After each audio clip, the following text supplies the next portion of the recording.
The tension finally exploded, and nobody saw it coming. Candace Owens and Ben Shapiro, two of the most powerful conservative voices in America, just went head-to-head in a fiery debate that left the entire movement shaken. What started as a discussion about Charlie Kirk turned into a public meltdown filled with sharp jabs, unfiltered emotions, and years of bottled-up frustration finally breaking loose. The crowd couldn't believe what they were witnessing. Owens snapping mid-sentence, Shapiro firing back with that trademark precision, and both refusing to back down. And the craziest part? This wasn't just about politics anymore, this was personal, rooted in loyalty, betrayal, and power. So, how did it all get here? Why did Candace Owens snap on Ben Shapiro? And what does Charlie Kirk really have to do with it? Let's break down what just happened, because this debate might have changed everything inside conservative media forever. Candace Owens didn't just walk into conservative politics, she erupted into it. Her rise was fast, fiery, and controversial from the start. Before she became one of the loudest voices in right-wing commentary, she was an outsider trying to find her voice online, testing boundaries and defying expectations. Her boldness and unfiltered takes quickly turned heads. Some called her fearless, others called her reckless. But everyone agreed on one thing: Candace Owens knew how to command attention. Her alliance with Charlie Kirk at Turning Point USA turned her from a viral figure into a movement icon. Together, they toured campuses, took on liberal critics, and built an army of followers who saw them as the next generation of conservative leadership.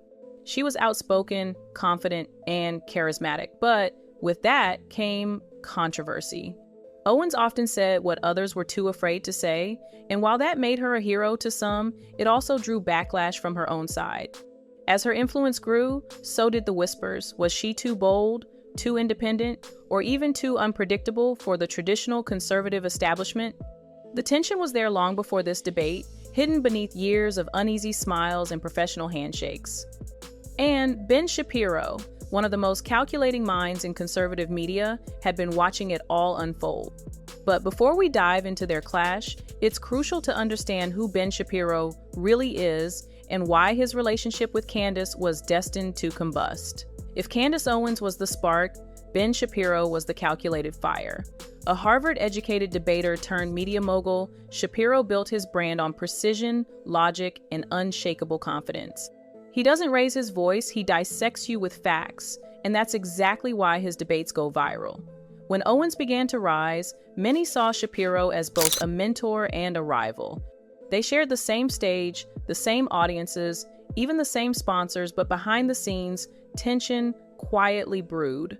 Shapiro, as the co-founder of the Daily Wire, once gave Owens one of her biggest professional boosts, offering her a platform to expand her voice. For a while, they seemed unstoppable, a power duo driving conservative media forward, but insiders whispered that their chemistry came with cracks.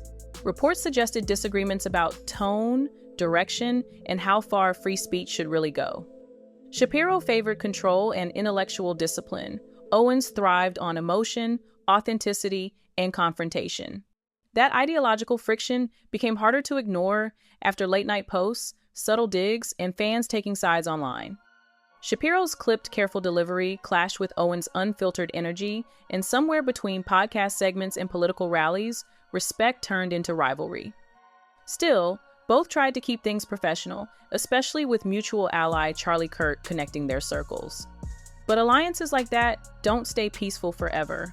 And when Charlie Kirk's name came up in their latest debate, it was like lighting a match in a room filled with gasoline. Charlie Kirk isn't just a name drop for drama, he's the thread that ties this entire story together. As the founder of Turning Point USA, Kirk became a political celebrity in his own right, rallying young conservatives across college campuses and shaping the next generation of right-wing activism. He and Candace Owens were once inseparable on stage, tag-teaming debates, sharing inside jokes during interviews, and presenting themselves as the unstoppable face of youthful conservatism. But as Owens' fame exploded and Shapiro's media empire expanded, the harmony between the three started to crumble. Kirk valued loyalty above all else, and when Owens began drifting toward more controversial takes that blurred the line between conservative and contrarian, whispers emerged that he wasn't pleased. Meanwhile, Shapiro, ever the strategist, saw Kirk as both an ally and a rival for influence within the movement.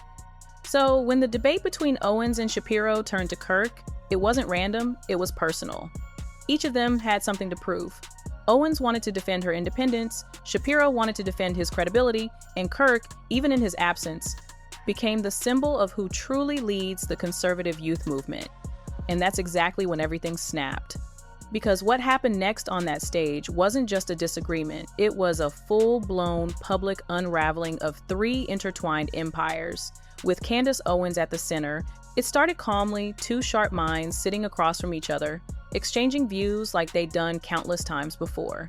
Cameras were rolling, the audience was buzzing, and everyone expected another lively discussion. But within minutes, something felt different. The smiles were tighter, the tone sharper, and the air heavier. When Charlie Kirk's name entered the conversation, you could practically feel the energy shift. Owens mentioned Kirk in passing, questioning whether certain conservative voices had become too corporate and out of touch with real people.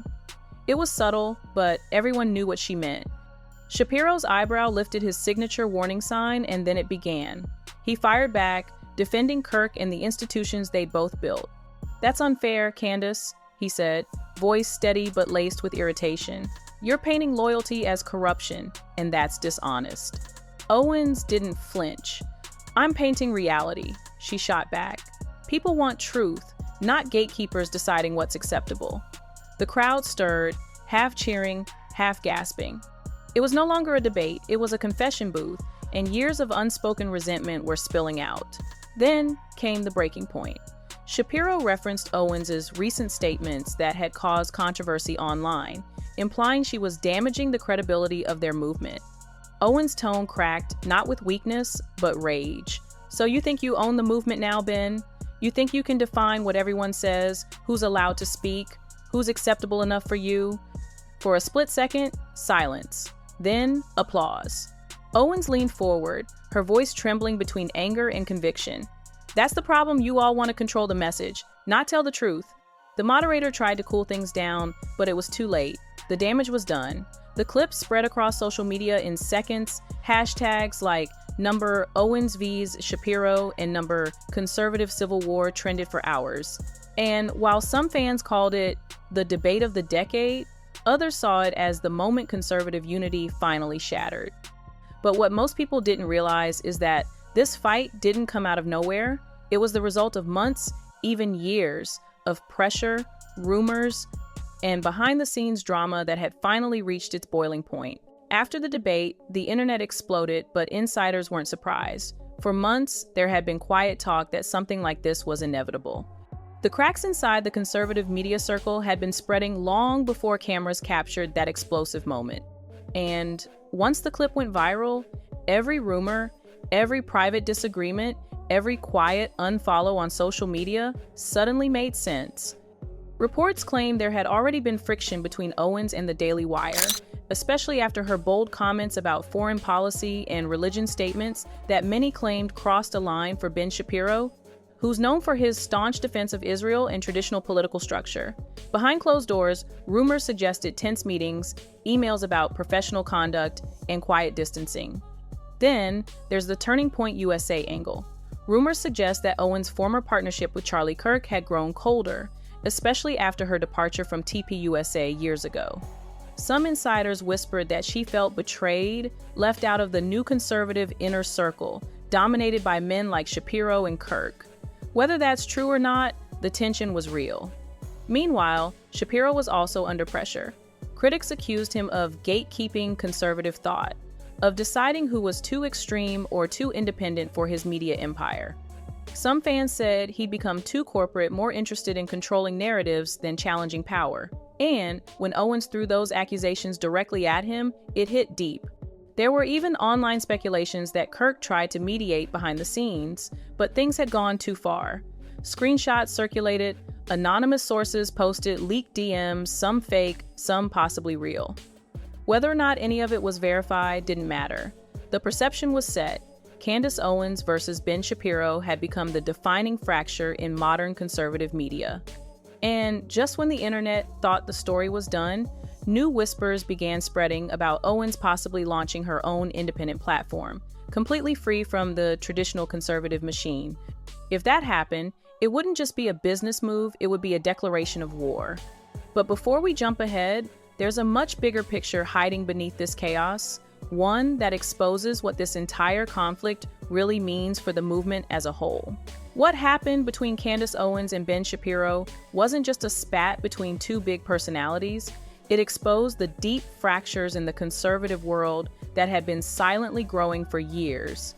Beneath the tweets, podcasts, and viral moments lies something far bigger: a war for control over what conservatism means in 2025. On one side, there's the Shapiro model, calculated, intellectual, and corporate. It's about maintaining structure, discipline, and protecting the brand from chaos. On the other, there's the Owens model, raw, emotional, populist. She represents a younger generation that values authenticity over authority, even if that means breaking old alliances along the way. And stuck right in the middle of it all, Charlie Kirk, balancing loyalty, influence, and survival in a space that's starting to eat its own. For years, these figures worked together under the banner of unity. But unity in politics is fragile. It lasts only as long as everyone benefits from it. Once the fame, money, and influence start pulling in different directions, alliances begin to crack. This debate wasn't an isolated event. It was a symptom of a much larger identity crisis within conservative media. Viewers began choosing sides, some praising Owens for standing up to what they called the establishment, others defending Shapiro's logic and discipline as the only way to keep the movement credible. The ripple effect was instant. Podcasts discussed it, news outlets amplified it, and social media turned it into a digital civil war. But what really stands out is what this moment symbolizes: the shift from controlled narratives to unpredictable independence. Owens' refusal to bow, Shapiro's insistence on order, and Kirk's quiet attempts to keep peace, they each represent a different future for the same movement. And after that night, it became clear they might never walk the same path again. The question now isn't who's right or wrong, it's who will shape the next chapter. Will the movement follow Shapiro's calculated path, Owens' fearless rebellion, or Kirk's strategic balancing act? Because, as one insider put it, this wasn't a debate, it was a power struggle disguised as one. The morning after the debate, conservative media looked like a battlefield. Every podcast, news site, and influencer page was dissecting the clash, frame by frame, word by word. The viral clip had racked up millions of views in less than 24 hours, and both Candace Owens and Ben Shapiro found themselves trending worldwide, not for their ideas, but for their anger. Owens, ever fearless, doubled down. In a series of cryptic posts, she thanked her supporters for seeing through the mask, hinting that the conservative world had become too polished, too artificial, and too afraid to question its own. She didn't mention Shapiro by name, but everyone knew who she was talking about. Her message was clear: I'm not backing down. Meanwhile, Ben Shapiro stayed calm, at least on the surface. He addressed the debate on his own show, carefully choosing his words, calling it a spirited discussion, while subtly reminding viewers about the importance of intellectual consistency. It was the classic Shapiro move: maintain composure, assert logic, and control the narrative. But even his most loyal fans could sense it. The cracks were visible. Charlie Kirk, caught in the middle, tried to play mediator. He tweeted about the importance of unity and mutual respect, but his silence on the specifics spoke volumes. Many speculated that he was trying to avoid choosing sides, protecting both friendships and his brand. Still, insiders claimed that private conversations between the three had grown icy, and the chances of reconciliation were slim. The fallout extended far beyond them. Smaller creators, political commentators, and even mainstream journalists began weighing in, labeling it everything from a conservative civil war to the end of the old guard. The debate wasn't just entertainment, it was a turning point, redefining how the public saw the internal power dynamics of right-wing media. And through all of it, one thing became clear. This wasn't just about one argument or one debate. It was about what happens when ambition, influence, and ideology collide in front of millions. The mask came off, and the audience got a glimpse of the human side of power: fragile, emotional, and hungry. Candace Owens may have snapped, Ben Shapiro may have struck back, and Charlie Kirk may have tried to hold the line, but when the dust settled, nothing was the same. Friendships fractured, brands realigned, and a new chapter in conservative media began, not with a handshake, but with a public explosion that no one could take back. Because in the end, this wasn't just a debate, it was a reckoning. And now, every viewer, every follower, every political voice is asking the same question: who really runs the movement now?